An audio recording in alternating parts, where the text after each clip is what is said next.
problem solving series. Let us quickly revise a simple identity of limits which says that limit x tends to 0 e raised to x minus 1 upon x is equal to 1.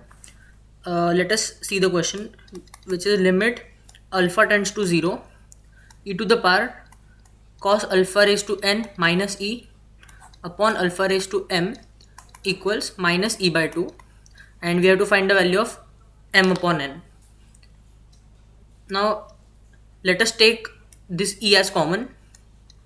In the numerator we'll have e raised to cos alpha raised to n minus 1 and minus 1 upon alpha raised to m equals minus e by 2.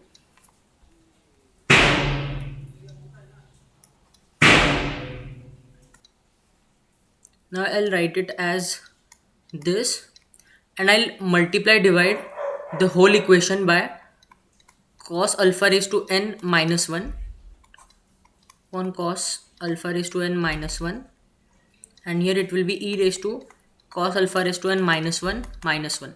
So this thing will be of the form e raised to x minus 1 upon x.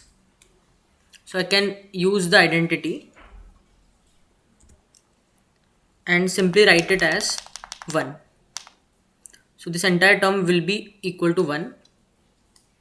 Hence I can write it as e upon alpha raised to m cos alpha raised to n minus 1 times 1 equal to minus e by 2, and here it should be limit alpha tends to 0.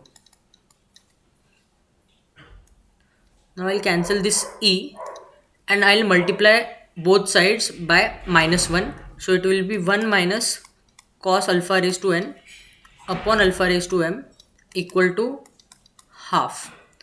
1 minus cos theta is given as 2 sine square theta by 2. So it will be 2 sine square alpha raised to n by 2 upon alpha raised to m equal to half.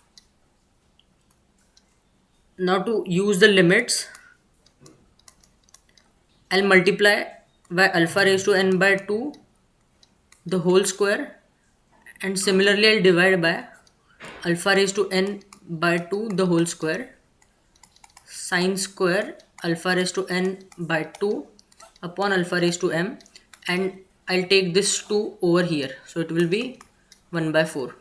Now we know that limit x tends to 0 sin x upon x is 1, or sin x upon x whole square is 1. So this term will be equal to 1. Now I can write it as alpha raised to n square, and this 2 square will be 1 by 4 upon alpha raised to m equal to 1 by 4. I can cancel these terms. I'll have alpha raised to 2n upon alpha raised to m equal to 1.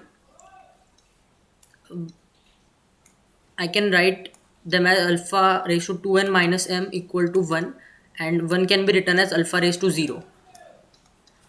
So this implies 2n equal to m.